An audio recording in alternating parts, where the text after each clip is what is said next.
So I'm going to give a demonstration of the tools that you actually use in Adobe Illustrator. So when you do have your document set up and ready to go, the main things that you'll be using in Illustrator are your tools, or basically these are located in your toolbar, for example. Sometimes this is hidden on the left, like this, and sometimes this is abbreviated or shortened, or if you go to Window, and I think it's view toolbars. So you go window, toolbars, and you go basic. Sometimes this is what will show up.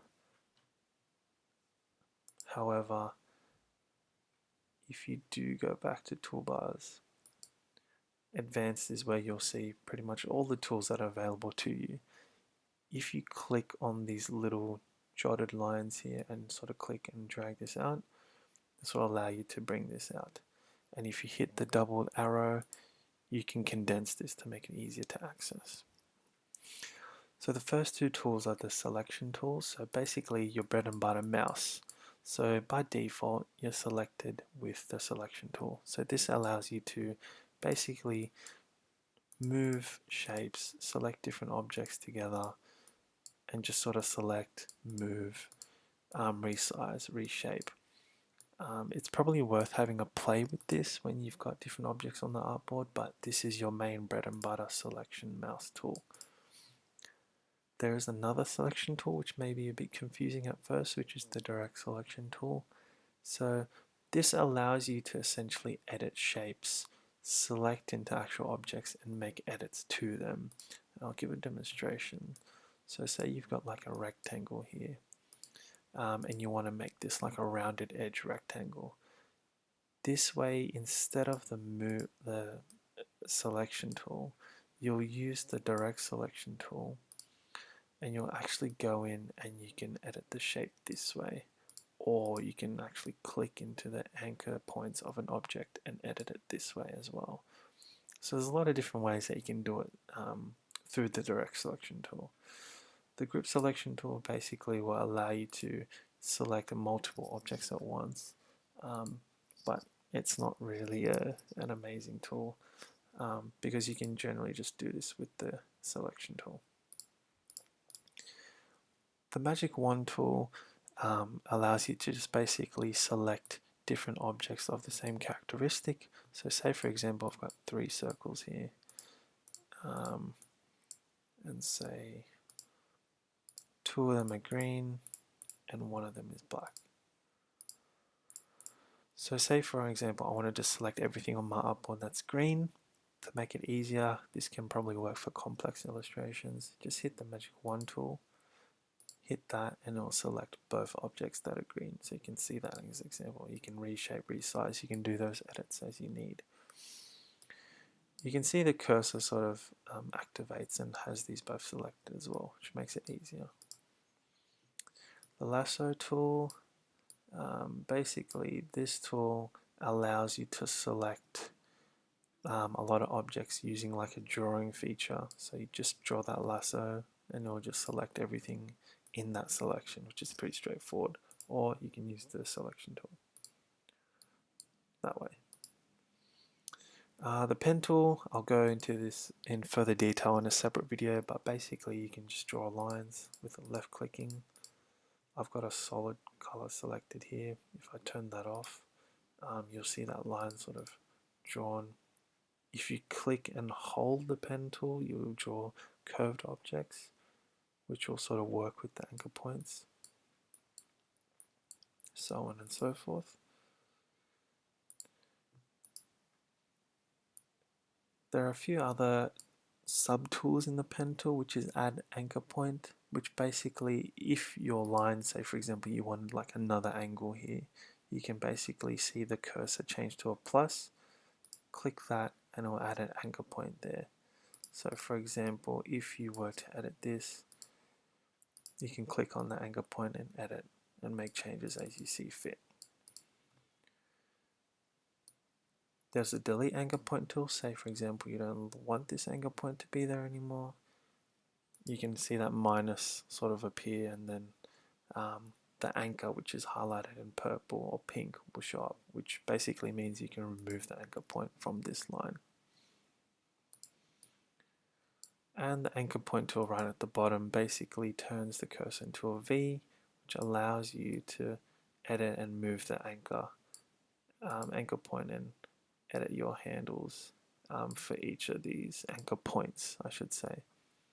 So an anchor point is this square icon, and these are your handles, which you can edit as well with the anchor point tool. Curvature tool just basically allows you to curve a straight line. So for example, we go here, you can see that it gives you the ability to actually shape the line to what you want, and I'm just using the left click option here. So it's like a nice way to sort of make curved lines, I should say. It's getting a bit messy, I'll probably just delete this one now. And then we move on to the type tool. So by default, if you want to make text, you can use letters or typography. Just basically use and click the type tool. You'll see the icon change,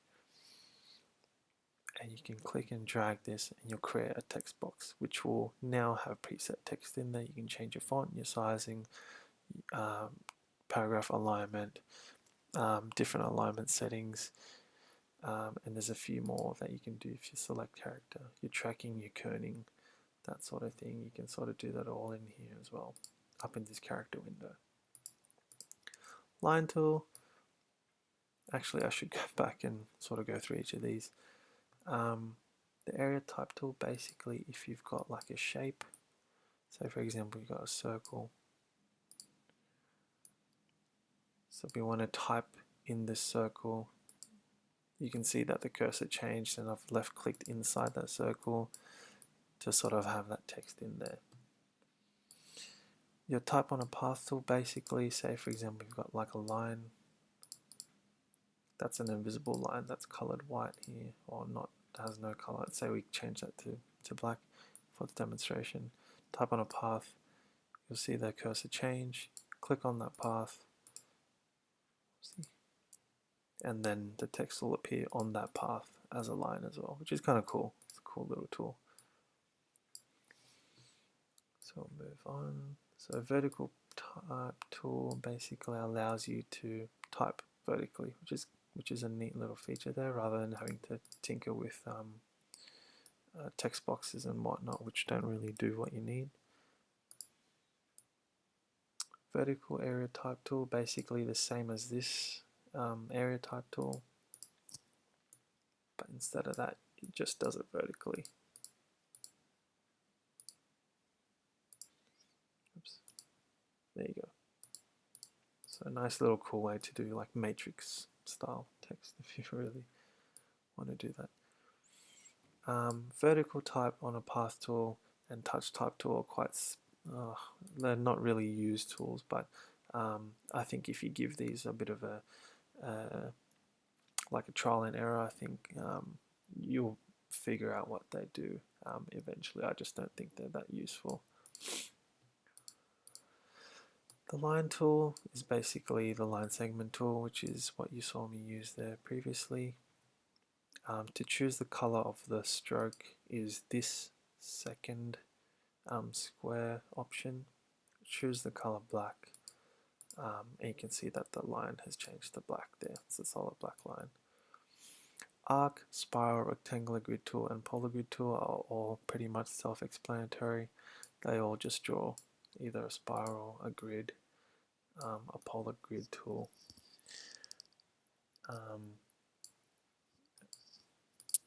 Etc. So these are pretty straightforward. The only thing I would say with the rectangular grid tool and the polar grid tool is if you click and drag and use the arrow keys, you can make more columns or rows as you wish, just by hitting the keys there. So you can, make like a nice table to insert text and use as you wish. This is where the rectangle and all the shape tools are. Basically self-explanatory. The only information I could probably give you with regards to the polygon and the star tool, for example, the star tool, just if you click and drag like a rectangle, will just draw a star. If you want more points on this star, you can hit the up and down arrow keys as you wish to create more points on that star. If you want a not so spiky star, I would say you hold the Option or the Alt key on PC, which will allow you to change it to be not as spiky as a star. So yeah, so if you can imagine doing that and making like an old school sort of vintage, you know, stamp style design using the direct selection tool, you can see that how it would make life a lot easier. Paintbrush tool is pretty self-explanatory as well. It'll just draw as a paintbrush. It'll smooth out the line, but you can change the paintbrush color as you wish as well before you get started. This will draw a path as well, so you can edit this using the selection tool, direct selection tool, and changing the path of this as well.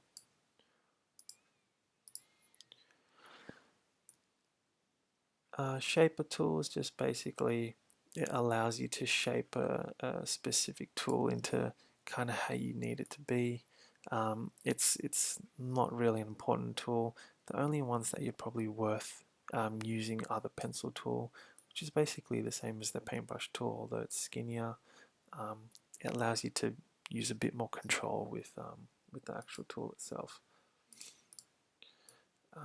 With your path eraser tool, I would say if you're not happy with the path, you can just basically use this tool. It's very finicky. It's not an amazing tool, but it generally will erase the line that you've drawn. The smooth tool just basically allows you to smooth out lines that you've drawn. It's probably not going to work in any of these instances here. Hence why using it's not really the best tool. Shaper tool, basically if you draw like a circle or a triangle, it just makes it easier drawing these shapes for you. Let's just go back out and clear this Artboard again.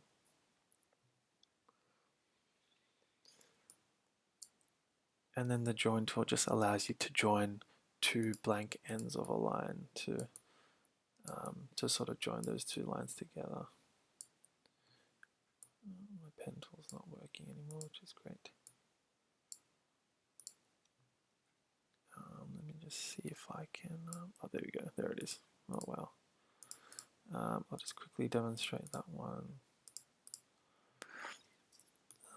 So it's join tool, so yeah, so we just want to join these two lines together. Say for example they're both blank. Yeah, it'll sort of allow you to join it, but yeah, it's not really the best tool. Alright, so we've got on the next tool, so the eraser tool, which is pretty self-explanatory, will just allow you to erase different things. The scissor tool, so say for example I've got perhaps a circle or like a line. If I want to say cut this into like a semicircle, I can just cut this here and cut this here. So I've got that cut on two sides, so I've made a semicircle. Pretty cool. The knife tool just allows you to cut a shape in different ways. Oh, it's not letting me do it. Let's see if it does it this time. No. Maybe I've got to select into them. No. Oh, because this may be it's a circle. I've got to maybe cut it through the whole shape. No. Okay, well, it allows you to cut through a shape and split it into different objects once you go through that. Rotate tool, pretty self-explanatory. If you do want to rotate, it's probably worth using like an actual rotation of the actual object that you want to use, but yeah, pretty not a tool that you'll be using a lot. Also with the reflect tool as well. So yeah, helps you choose an anchor point and rotate the object on that anchor point there. The scale tool is basically the same. So for example, we want to change the scale of this this semicircle according to an anchor point. It will allow you to scale this as you wish, but again, it's not the most amazing tool to sort of use as well. The shear tool is if you're drawing a rectangle and you want to actually make this kind of like a rhombus, I suppose. It'll help you do that. Where are we? So it makes free-forming these shapes a bit more easier, which I would say. Again, you're not going to really use this too much, but it's there for convenience. And then the reshape tool. So say for example we want to reshape the actual shape itself. This tool allows to do so, but because I've got a rectangle, it's probably not the best demonstration of this. I should have actually used a drawn shape. I've got to zoom in, but I won't show you that right now. With the width tool, say for example you're drawing a line and you're doing maybe something cartoon related or drawing like a line art. If you use the width tool, this basically allows you to increase the width of this that line to make it, you know, like maybe like an eyelash or elements on a wing or something like that. You can sort of play with it that way, which is a nice little tool there. The warp, twirl, pucker, bloat, and the rest of these tools basically do the same type of characteristic changes on shapes. For example, if I've got maybe like a circle or like a line, for example, I think. So, for example, maybe we'll do a scallop tool. Oh no, we'll do a crystallize tool on this circle here. It'll allow you to change it in this way. So it's a cool tool to make a, you know, like high impact graphics if you really want to. It's sort of like a freeform tool, but you can play around with these and see how they work for you. The free transform tool just basically allows you to edit objects freely using the mouse tool, but I haven't got any expanded objects here. Let me see. Yeah, I don't have any custom shapes or custom objects joined together, but feel free to use that with an actual shape. Let me see, no, there's nothing here that will allow me to do so. I'll leave that as is for now as well. Shape Builder basically allows you to combine different shapes into one object, as you can see there. So let's just say I want to make like a cloud, for example. And I'm going to just create these. Oh no, it's not going to let me for some reason. Maybe if I expand these, it might work.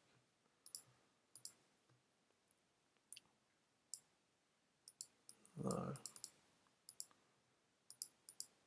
Maybe I can just highlight them.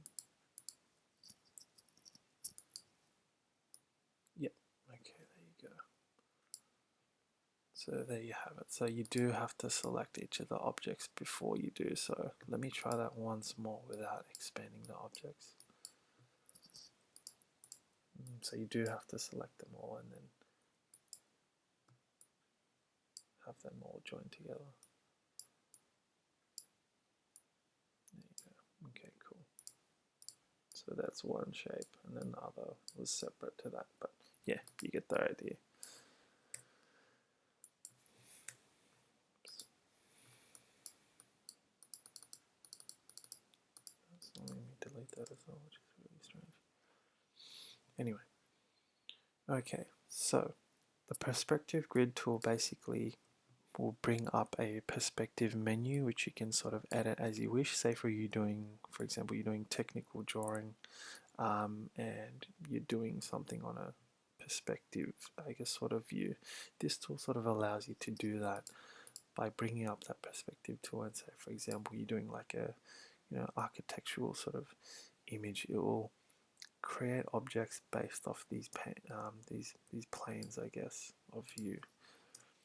So say for example you wanted to do like a house sketch, or like a floor plan or something that you're building in like your home or something.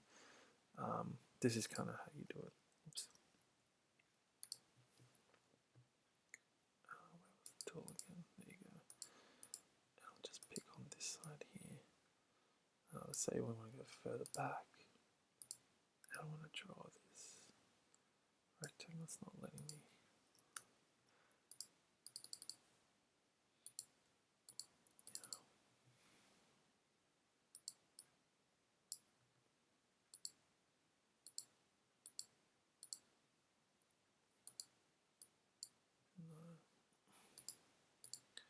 Anyway, yeah, it's not really a useful tool regardless.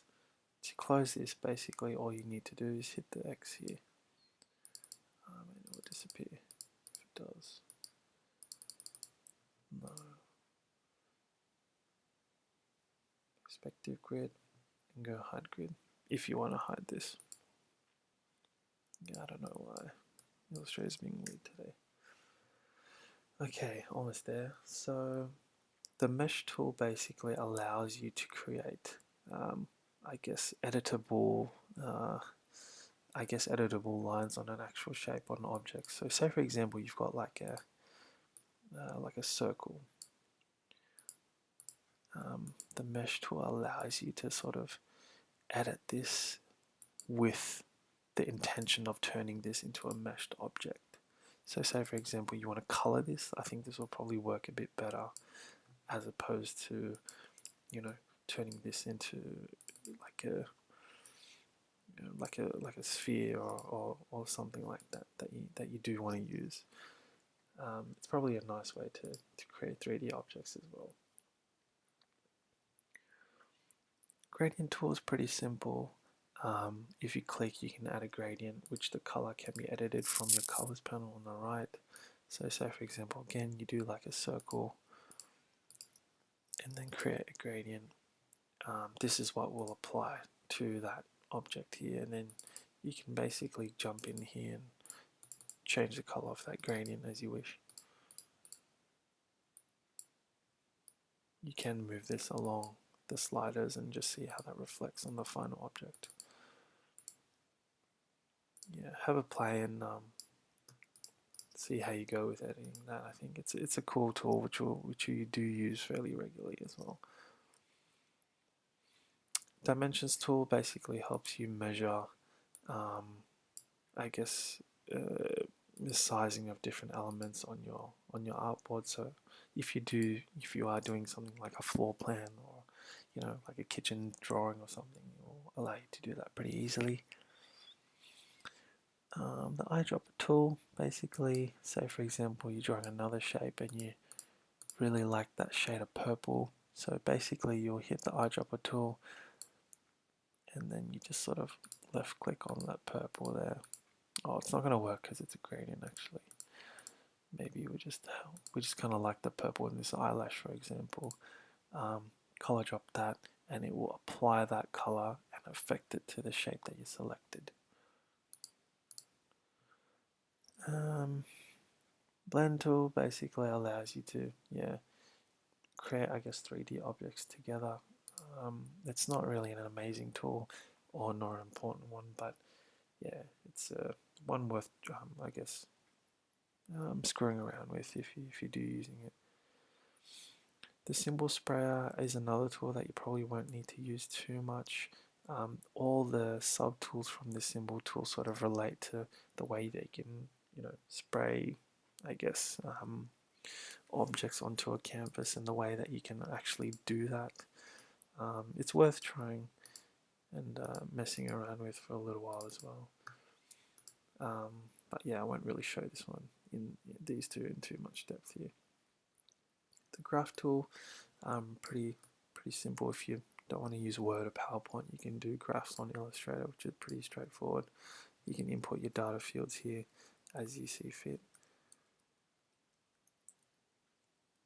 I'll just do something very quickly here.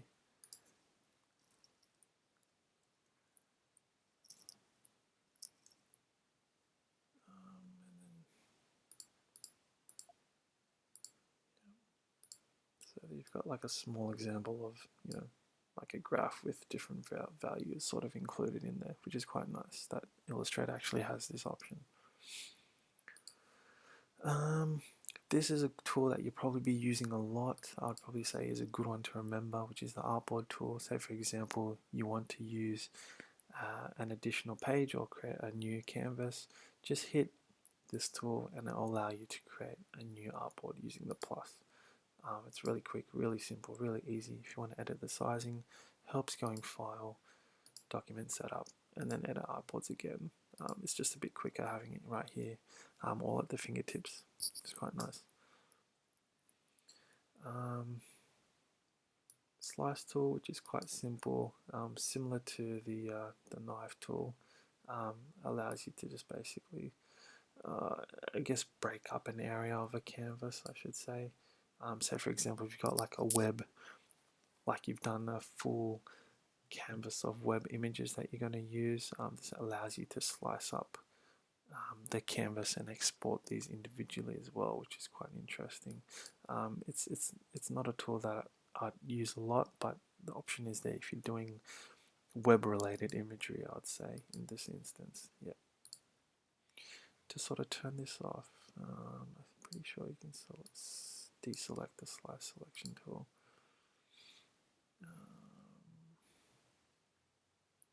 Yeah, you can go hide slices, which is in the view window menu there. And then you've got your hand tool. So the hand tool basically allows you, as I explained in the previous video, to sort of move around the artboard. And it makes it a bit easier than, scrolling left and right and up and down with your mouse wheel as well. Helps you do that a bit more. Magnify or the zoom tool basically is self-explanatory. You can click and drag to zoom in and out. Otherwise, you can hold Control or Command and then zoom in and out that way as well. These sub menus at the bottom here, so you've got your color, which is your fill and stroke. So for example, I've demonstrated this a couple of times now. The fill is just the fill of the actual color.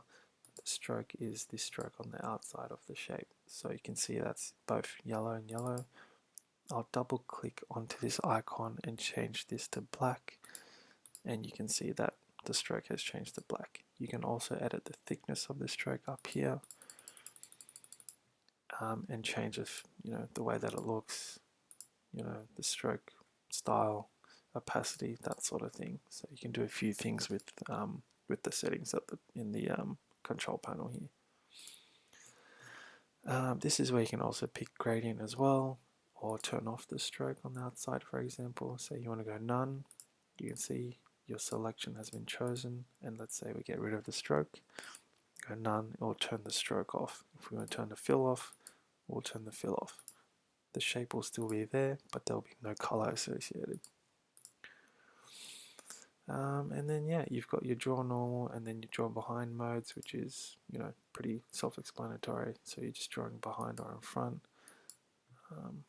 Let's say if I've got that colored, maybe black. Yeah, pretty simple. And then yeah, you've got your screen modes here, which are your full screen, your normal screen, and your presentation modes, which basically just fill the screen with Illustrator and just gets rid of all your menu panels on the left and right here. So yeah, so hopefully that kind of helps. If you want a bit more in-depth explanation any of these, just let me know. But yeah, this kind of covers most of them. For the most part, you'll probably be using the selection tools, the shape tool, maybe the actual type tool, and then I would probably say a bit of the pen tool. I'll go into depth with the pen tool in a different video, just to explain a bit more, but yeah, hopefully it gives a bit more information.